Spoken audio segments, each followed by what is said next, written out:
भारत की प्राचीन भूमि सदियों से वीरता, ज्ञान और तपस्या की जन्मभूमि रही है। हिमालय की तराई में बने आश्रमों से लेकर नदियों के किनारे बसे गुरुकुलों तक हर ओर ज्ञान और संस्कृति का दीपक जलता था। इन्हीं गुरुकुलों में एक प्रसिद्ध आश्रम था, जहां आचार्य वरुण देव अपने शिष्यों को केवल शास्त्र और शस्त्र की शिक्षा ही नहीं देते थे, बल्कि जीवन जीने का सही मार्ग भी दिखाते थे। उसी गुरुकुल में एक बालक आया। उसका नाम था अभिनव।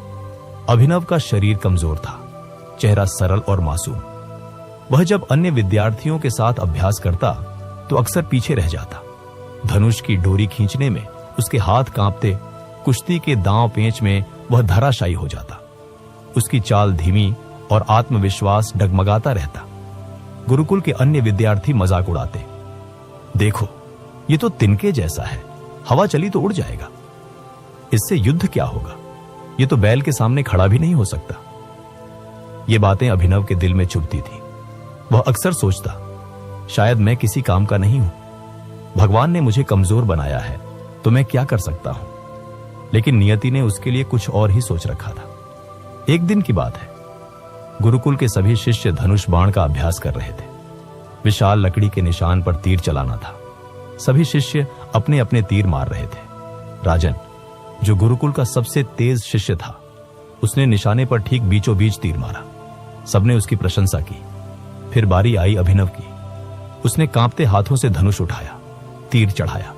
जैसे ही डोरी खींची, हाथ कांप गए और तीर पास खड़े पेड़ से टकराकर नीचे गिर पड़ा।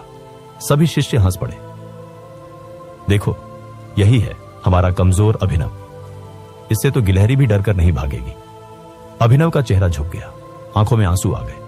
वह सोचने लगा, सचमुच मैं सबके सामने बेकार हूं, मुझे यहां क्यों रखा गया है। शाम को जब सब विश्राम कर रहे थे, वह अकेला नदी किनारे बैठा था।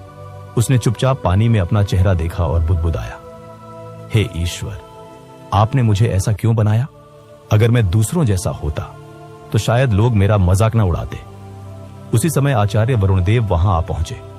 उन्होंने शांत स्वर में पूछा, वत्स अभिनव, तुम इतने उदास क्यों बैठे हो। अभिनव ने आंसू पोंछते हुए कहा, गुरुजी, मैं दूसरों जैसा नहीं हूं, मैं कमजोर हूं, साधारण हूं, मुझसे कभी कोई महान काम नहीं होगा।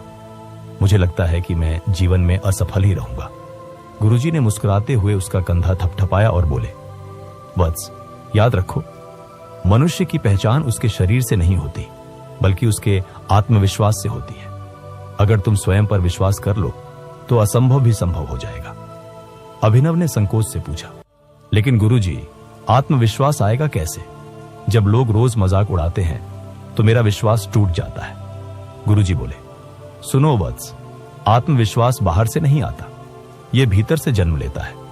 जब तुम स्वयं से कहोगे मैं कर सकता हूं, तभी दुनिया भी कहेगी तुम कर सकते हो। गुरुजी ने उसे एक बीज दिया और कहा, इसे रोप दो और हर दिन इसे देखकर याद रखना। जैसे यह छोटा बीज एक दिन विशाल वृक्ष बनेगा, वैसे ही तुम्हारा आत्मविश्वास भी समय के साथ बढ़ेगा। ये वचन अभिनव के दिल में उतर गए। कुछ दिनों बाद राजा का दूत गुरुकुल पहुंचा। राजा ने घोषणा की थी कि जो भी शिष्य आश्रम के सामने रखे गए विशाल पत्थर के शिलाखंड को हिला देगा, उसे राजसभा में विशेष स्थान मिलेगा। सभी शिष्य उत्साहित हो उठे। पहले राजन आगे बढ़ा। उसने पूरी ताकत लगाई, पर पत्थर जरा भी न हिला। फिर एक एक कर सभी ने प्रयास किया, कोई सफल न हुआ। अब बारी आई अभिनव की। वह पीछे हटने ही वाला था कि गुरुजी की आवाज गूंजी, वत्स अभिनव, याद रखो, यह शक्ति की नहीं, आत्मविश्वास की परीक्षा है। जाओ और प्रयास करो। सभी शिष्य हंस पड़े, ये तो हाथ लगाते ही गिर पड़ेगा। लेकिन अभिनव ने गहरी सांस ली। उसने खुद से कहा, अगर गुरुजी ने मुझ पर विश्वास किया है तो मुझे भी स्वयं पर विश्वास करना होगा। उसने हाथ रखे, पूरी शक्ति लगाई। पत्थर नहीं हिला, लेकिन सबने देखा कि अभिनव गिरा नहीं, उसका चेहरा चमक रहा था। गुरुजी ने कहा, यही पहला कदम है आत्मविश्वास का। जब तक तुम प्रयास कर रहे हो, तुम हार नहीं सकते। उस दिन से अभिनव ने ठान लिया कि वह अब कभी हार नहीं मानेगा। वह सूर्योदय से पहले उठकर अभ्यास करता, धनुष बाण का रोज अभ्यास करता, शरीर को मजबूत करने के लिए लकड़ी के गट्ठर उठाता। हर रात ध्यान लगाकर खुद से कहता, मैं कर सकता हूं। शुरुआत में वह थक जाता, गिर पड़ता, लेकिन धीरे धीरे उसका मनोबल बढ़ने लगा। एक बार जब वह दौड़ लगा रहा था तो गिर पड़ा। शिष्यों ने कहा, देखा, यह तो कभी सफल नहीं होगा। लेकिन अभिनव उठ खड़ा हुआ और बोला, हां, मैं गिरा हूं, लेकिन हार नहीं मानी। यह वाक्य सुनकर सभी हैरान रह गए। अब उनमें से कुछ शिष्य भी प्रेरित होने लगे। गुरुजी अक्सर कहते, अभिनव, तुम्हारा शरीर शायद अभी कमजोर हो, लेकिन तुम्हारा आत्मविश्वास अब पर्वत से भी ऊंचा हो रहा है। कुछ वर्षों बाद पड़ोसी राज्य ने आक्रमण कर दिया।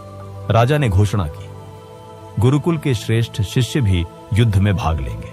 सभी शिष्य युद्ध भूमि पहुंचे, लेकिन सामने एक भयानक समस्या खड़ी हो गई। दुश्मनों ने युद्ध के रास्ते में एक विशाल हाथी छोड़ दिया था। वह गरजता, सूंड लहराता और मार्ग रोक देता। कोई योद्धा उसके सामने जाने की हिम्मत नहीं कर पा रहा था। सभी डर गए। राजन ने कहा, यह तो असंभव है, इसे रोकना मौत को गले लगाने जैसा है। तभी गुरुजी की आवाज आई, जिसके पास आत्मविश्वास है वही आगे बढ़े। सबकी निगाहें अभिनव पर टिक गई। अभिनव के मन में क्षण भर डर आया, लेकिन उसने याद किया, गुरुजी ने कहा था, आत्मविश्वास सबसे बड़ी शक्ति है। उसने भाला उठाया और आगे बढ़ा। सब लोग सांस रोककर देख रहे थे। हाथी ने गर्जना की और उसकी ओर दौड़ा, लेकिन अभिनव शांत रहा। उसने दृढ़ स्वर में पुकारा, रुको। हाथी कुछ पल के लिए थम गया।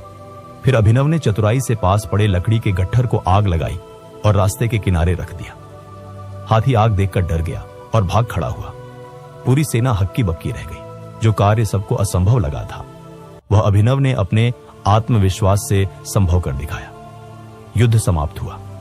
राजा ने अपनी सभा में अभिनव को बुलाया। उन्होंने कहा, आज हमने देखा कि असली ताकत शरीर में नहीं, बल्कि आत्मविश्वास में है। अभिनव ने साबित किया कि अगर मनुष्य स्वयं पर विश्वास कर ले तो वह किसी भी शत्रु को परास्त कर सकता है। राजदरबार तालियों से गूंज उठा। गुरुजी की आंखों में गर्व के आंसू थे।